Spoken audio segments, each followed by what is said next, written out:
अस्सलाम वालेकुम व रहमतुल्लाहि व बरकातहू। ये मैं हूँ आपका मेज़बान वक़ार अज़ीम गुज्जर और इस वक्त आप देख रहे हैं चैनल पासबानी इंसानी पाकिस्तान। ये मेरे भाइयों, सबसे पहले मेरे चैनल को सब्सक्राइब करें, लाइक करें और शेयर भी करें तमाम ग्रुप्स में। अभी जो मेरा मौजू है बहुत इम्पोर्टेंट है, वो भी कि आप किसी के घर अचानक जाते हैं। जैसे कि मैं सफ़र करता हूँ किसी शहर में, मैंने स्टे किया या किसी बस्ती के अंदर, किसी इलाके के अंदर, मुझे भूख लगी है, मैंने उनको खाने का कह दिया, या किसी ने मुझे वैसे कह दिया खाने का टाइम है, चलो खाना आपको खिलाते हैं। मेरे भाई वो अचानक होता है, अचानक से कि आप अचानक आए, उनके जहन में भी नहीं था और उन्होंने कुछ चीज़ पकाई और आपके आगे जो भी घर में पका है वो आपके आगे रख दी है, जो उनको घर में मुयस्सर है। तो आगे हमारा क्या हक है कि हमने वो किसी तरह उनकी मेज़बानी को पूरा करना है, ताकि उनको महसूस भी ना हो, उनके ऊपर हम बोझ भी ना बने। वो ऐसा है कि जैसे वो एक कोली के अंदर या एक प्लेट के अंदर वो सालन आपको ला के देती हैं, यानी जो पका होता है रूटीन के साथ। और रोटी तो और पक सकती है, घर के अंदर आटा तो होता ही है अल्हम्दुलिल्लाह, मगर ये सालन जो होता है वो लोग इस तरह से बनाती हैं कि 2 टाइम का या 3 टाइम का या 1 टाइम का वो फ्रेश बनाती हैं, दोबारा फिर दूसरे टाइम का दोबारा फिर बनाती हैं। लेकिन उस खाने के अंदर आपका आना शामिल नहीं होता। वो आप अचानक आए, वो लोग बेचारे क्या करते हैं कि आप आगे अचानक उनके घर के अंदर मेहमान, तो उन्होंने उसी खाने में से जो उनका घर का शेड्यूल है, जितना वो रोज़ बनाते हैं, उसमें से निकाल के 1 प्लेट या 2 प्लेट आपके रख लिया भी ये हमारे मेहमान बन गए हैं, चलो हम थोड़ा खा लेंगे और आपको साथ ऐड कर देंगे, तो आप भी हमारे साथ इस खाने में शामिल हो जाएंगे। तो कई हमारे दोस्त ऐसे होते हैं, वो जैसे घर के अंदर माशाल्लाह खुला खाते हैं और दोस्तों के साथ खाने के अंदर माशाल्लाह उनका अच्छा एक मकाम होता है, मेयार होता है, वो वसी खाना खाते हैं। तो ऐसे ही अगर घर के अंदर जब अचानक जाते हैं तो उनको क्या कहते हैं, 1 प्लेट खा ली, दूसरी प्लेट खा ली, भी तीसरी भी ले जाओ। बहुत दफ़ा मैंने ज़िंदगी के अंदर ऐसा देखा है। एक हमारा दोस्त था माशाल्लाह, ठीक ठाक खाने वाला, बॉडी बिल्डर, बड़ा अच्छा था माशाल्लाह। एक घर के अंदर हम गए तो रात को अचानक उस घर के अंदर पड़ाव हुआ, तो हमने कहा भाई इस दोस्त को भी हम मिलते जाते। तो जब हम उनके पास पहुंचे तो ईशा से कुछ टाइम पहले हम उनके घर के अंदर पहुंचे, तो खाने का टाइम था, भूख भी लगी हुई थी। तो क्या क्या उनके घर के अंदर जो सालन पका हुआ था ना, वो बेचारा ले आया। पक्का इतना था, 1 प्लेट मेरे आगे रख दी, एक उस दोस्त के आगे रख दी। तो जो मेरे साथ खाना खाता दोस्त था ना, उसने कहा भी सालन और लेके आओ। वो बेचारा गया, सालन डाला, बच्चों को कहा आपने बाद में खाना खाना है, पहले मेरे दोस्त आए हैं, हमने इनको खिलाना है। तो उसने क्या किया, बच्चों के मुंह से निकाल के, यानी कि बच्चों ने अभी खाना था, जो उनके लिए बच्चा था तो रखा था, वो भी डाल के ले आए कि हमारा दोस्त नाराज ना हो, ये बच्चों की खैर है। तो वो आए, बच्चों को खाना, दोस्त को खाना खिलाया ताकि दोस्त नाराज ना हो जाए। बच्चों की खैर है, बच्चों को कोई अंडा वगैरह मंगवा लेंगे या आलू वगैरह भून लेंगे, ठीक है, गुजारा कर लेंगे, कोई ऐसी बात नहीं। तो दोस्त ने दूसरी प्लेट भी खा ली और उसके बाद उसने क्या किया कि भाई और लाओ। तो मुझे गुस्सा आया, मैं नाराज़ हुआ, तो मैंने जो मेरे साथ आया था उसमें गुजारा किया। वो बेचारे अचानक हम पहुँचे हैं, पता नहीं घर के अंदर भी क्या कैफियत है खाने पीने की, सालन भी कितना होगा क्या नहीं, शहर भी यहाँ से दूर है, होटल भी नज़दीक नहीं है।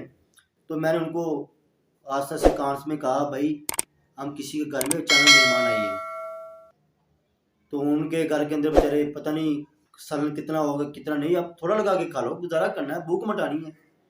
तो ऐसा ही हुआ, बेचारा वो घर तीसरी प्लेट लेने गया तो शर्मिंदा हो गया। जो बच्चों का बचा था, वो रखा था बच्चों के लिए, वो तो पहले दे दिया दूसरी प्लेट के अंदर, तीसरी प्लेट मौजूद नहीं थी।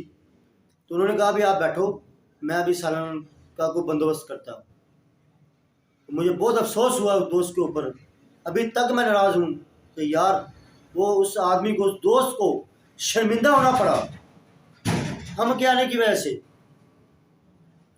लेकिन ख्याल कीजिए कि आज जब आप अचानक किसी के घर में जाते हैं, अचानक ना भी जाए, बाज़ लोग बेचारे दरमियाने तबके के होते हैं या गरीब लोग होते हैं, वो बेचारों की जेब में पैसे इतना होता है, अगर कोई गोश्त पकाया है या कोई कुछ सब्ज़ी वगैरह पकाई है या दाल तक पकाई है, तो वो इतनी पकाते हैं तो जेब के हिसाब से।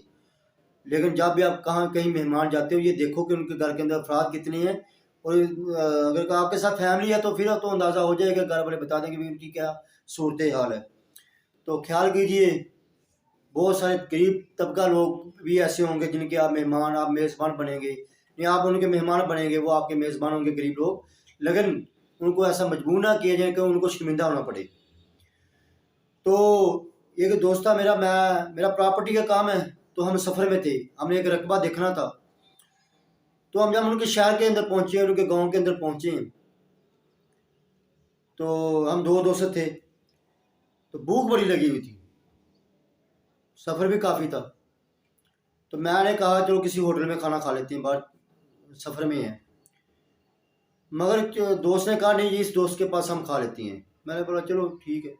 तो उसको बोला भाई हमने खाना खाना है, रोटी का टाइम है, फिर हम चलते हैं। उसको उनको भी साथ हमने लेकर जाना था रकबे के ऊपर, वो भी हमारा प्रॉपर्टी का दोस्त था। तो जब हमने खाने का बोला तो घर की ये सूरत हाल थी, आटा तो मौजूद था मगर घर में सालन भी नहीं था और सालन के पैसे भी नहीं थे। तो मुझे आवाज़ सुन गई घर के अंदर कि क्या कुछ पका है घर के अंदर। तो घर से वो शायद कोई आवाज़ भी मुझे सुनाई दी कि पैसे भी नहीं है, अभी क्या करना है, मेहमान बैठे हैं बैठक के अंदर। तो मुझे बहुत अफसोस हुआ कि यार क्यों बोला आपने इनको खाने के लिए।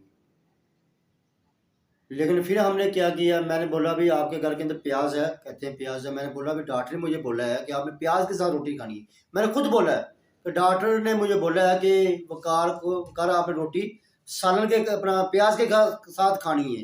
कोई बीमारी इस किस्म की है कि वो कहते हैं इसके अलावा आपने कुछ नहीं खाना। मैंने तो फिर बीमारी के ऊपर मैं उनको ले आया कि प्याज तो घर के अंदर चलो एक आधा होता है। तो कहता ठीक है, वो प्याज ही भून के लाया, तो मैंने एक रोटी उसके साथ खा ली। तो ये इल्तमास है कि जब आप किसी के पास जाते हैं उसको आप परखें, देखें। आपको पता होना चाहिए कि आपका दोस्त वो किस पोजीशन के अंदर है। अगर आप किसी दोस्त के ऊपर आप बोझ बनते हो, वजन बनते हो, तो आप उनके दोस्त नहीं हैं, तो आप उनको शर्मिंदा कर रहे हैं। तो ज़िंदगी के अंदर आप ये बात सोच लें कि हमने किसी दोस्त के ऊपर, दुनिया के अंदर किसी भी इंसान के ऊपर हमने बोझ नहीं बनना। सारे दोस्त एक जैसे नहीं होते। आपके दोस्त गरीब भी होंगे, अमीर भी होंगे, दरमियाने तबके के भी होंगे, लेकिन किसी के ऊपर आपने बोझ नहीं बनना। ज़िंदगी के अंदर आपने जीना है तो अपने सर के ऊपर, अपने बाजुओं के ऊपर आपने जीना है, मगर किसी के ऊपर बोझ बिल्कुल नहीं बनना। ये आपने अपने दोस्तों को भी समझाना है कि जहाँ आपने जाना है तो कोशिश तो करनी चाहिए घर से खा के निकले। हाँ, अगर सफ़र लंबा है, 24 घंटे का या ज़्यादा है, या 5 घंटे 6 घंटे का, आपको भूख लग गई, रास्ते के अंदर कोई ऐसा गाँव या शहर आ गया कि आप अचानक उस दोस्त के मेहमान बन गए, कह दिया भाई आपको के पास हमने ठहरना है, हमने रेस्ट करनी है, घंटा 2 घंटे ठहरना है, ज़ाहिर गल उसने बेचारे खाने का तो बंदोबस्त करना है। लेकिन उसकी पोजीशन देखें, वो किस पोजीशन के अंदर है, घर के हालात देखें, ठीक है। उनकी बातों में आप पहले जांचें, उसके बाद अपनी जो आप डिमांड है या आपको जो परेशानी है या आपका जो सफ़र है, आप स्टे कर रहे हैं, जो वजूहात हैं, फिर आप उनके सामने रखें। तो जो जो मेरे जहन में आइडिया आ रहे हैं, जो ज़िंदगी के अंदर मैं 38 साल की 38 ईयर्स की मेरी एज हो चुकी है माशाल्लाह, मैं गुज़रा हूँ। तो जो मैं जिस हालात से मैं गुज़रा हूँ, तो मैं आपके सामने रखता हूँ, ताकि मुझ में थोड़ा सा जो टैलेंट है या मुझे कुछ खदशात हैं या मेरे जहन में कुछ चीज़ें आ रही हैं, ताकि दोस्त इससे फ़ायदा उठा सके। तो खुदारा आप अपने दोस्तों का, अपने रिश्तेदारों का और महल्लेदारों का भी ख्याल रखिए। तो इसके साथ मैं प्रोग्राम का इख्तिताम करता हूँ। अल्लाह मेरा और आपका आमीन वसल्लम। अल्लाह हाफिज़।